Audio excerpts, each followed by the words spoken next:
इस वक्त की बड़ी खबर प्रयागराज से। बीते दिनों प्रयागराज में जो छात्रों के साथ हुआ, क्या यह उचित है या अनुचित?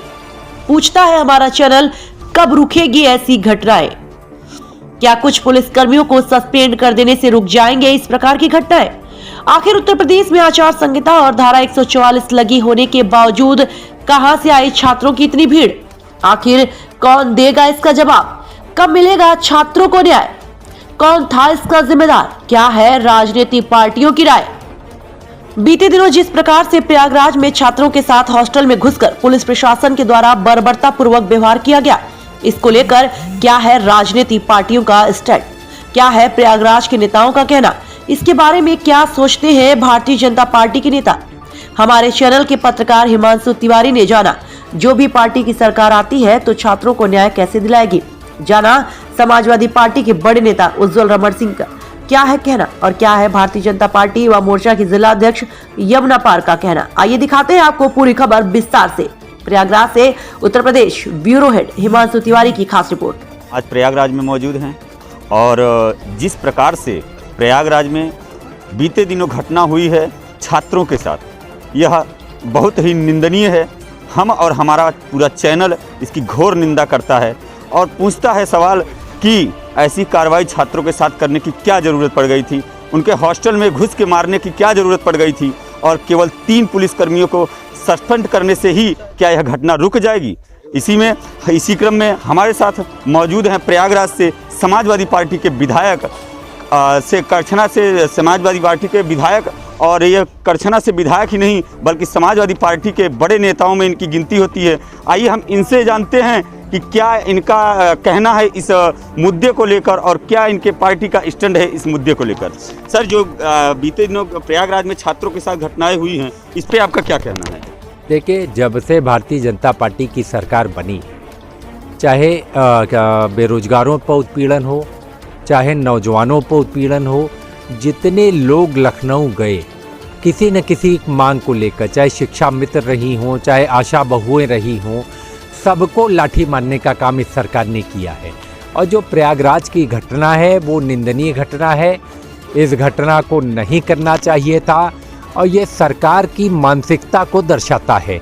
कहीं न कहीं भारतीय जनता पार्टी की मानसिकता छात्र विरोधी है, नौजवान विरोधी है, बेरोजगार विरोधी है और ये सरकार लगातार उत्पीड़न करके राज करना जानती है। तो मैं तो सभी छात्रों से कहूँगा कि अब आप इकट्ठा होकर इनको वोट की चोट देने का काम करिए और इस सरकार को सबक सिखाने का काम करिए, तभी इस सरकार की आंखें खुलेंगी। सर, क्या कुछ पुलिस वालों कर्मियों को सस्पेंड करने से ही इसका हल निकल जाएगा? क्या इस घटनाएं रुक जाएंगी इस पे?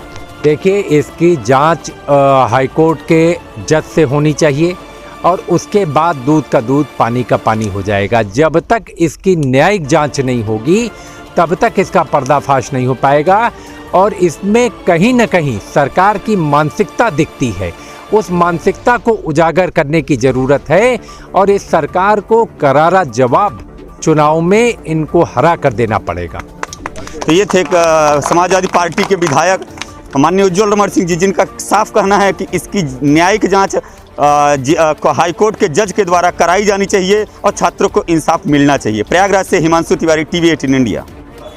सुधाकर पांडे जी और क्षेत्रीय उपाध्यक्ष संदीप जी, समीर जी, आइए हम इनसे जानते हैं जो प्रयागराज में एक घटना हुई है छात्रों के साथ। पुलिस ने कुछ छात्रों को अराजकता के साथ उनके साथ अभद्रता किया और पिटाई की है, उनकी मारपीट किया उनके साथ में हॉस्टल में घुस के। इस पर हम जानते हैं कि इनका क्या कहना है इस मुद्दे को लेकर और इनके पार्टी का क्या स्टैंड है इस मुद्दे को लेकर।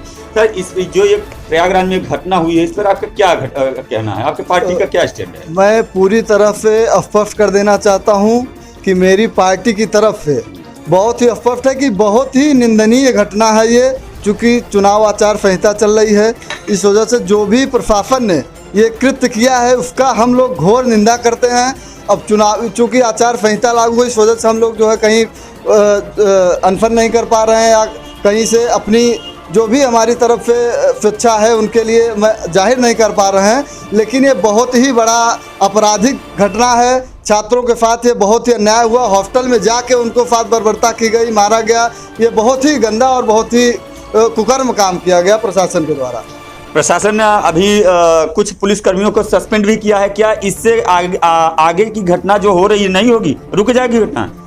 अभी और तक कार्रवाई होनी चाहिए। अभी तक तो चुनाव से पहले जब तक हमारी सरकार चल रही थी उसमें तो अभी ऐसी कोई घटना आई नहीं थी, लेकिन जैसे ही आचार संहिता लगी उसके बाद चूंकि चुनाव आयोग के कंट्रोल में प्रशासन है और ये जो भी अभी घटनाएं हो रही हैं, आगे जैसे ही चुनाव के बाद फिर से हमारी सरकार बनने जा रही है और हम सभी ये अध्यक्ष जी और हम अपनी पार्टी की तरफ से, अपने युवाओं की तरफ से ये आश्वस्त करना चाहते हैं कि फिर से हमारी सरकार बनेगी और पूरे उत्तर प्रदेश में फिर से वही कानून व्यवस्था लागू किया जाएगा जो पिछले 5 साल में अभी चल रहा था। कहीं भी आप देखे होंगे, कहीं भी दंगा फसाद या कहीं भी युवाओं के साथ, महिलाओं के साथ, कहीं भी कोई भी किसी तरह का कुछ भी दुरुपयोग या उनके साथ अत्याचार नहीं किया है। लेकिन अभी जो ये चुनाव आचार संहिता धारा 144 लागू है, ऐसे माहौल में अगर प्रशासन इस तरह के गंदा काम युवाओं के साथ, छात्रों के साथ कर रहे हैं, उसका हम लोग विरोध करते हैं और सरकार बनने के बाद जो भी इसमें संलिप्त हैं जांच होगी और उनके खिलाफ कार्रवाई की जाएगी। सर, सोचने वाली बात यह है कि आचार संहिता लगी है, धारा 144 लगी, लेकिन इतनी भीड़ आई कैसे? सवाल ये पैदा होता कि इतनी भीड़ आई कैसे, कहाँ से आई? क्या प्रशासन को इसकी सूचना नहीं थी या इसकी जानकारी नहीं थी प्रशासन को? अब इसके बारे में तो हमको बहुत ज़्यादा जानकारी नहीं है कि भीड़ कहाँ से आई। प्रशासन को जानकारी थी या नहीं थी, हमको भी जो है सोशल मीडिया के माध्यम से पता चला। हम लोगों ने अभी हाल में जो लाठीचार्ज हुआ, छात्रों के साथ बर्बरता पूर्वक कार्रवाई की गई है, इसमें कुछ तुच्छ मानसिकता के प्रशासन के अधिकारी व कुछ तुच्छ मानसिकता के पुलिसकर्मियों ने जो भी दुष्कर्म किया, तो जो भी बर्बरता पूर्वक कार्रवाई की छात्रों के साथ, वो बहुत ही निंदनीय है।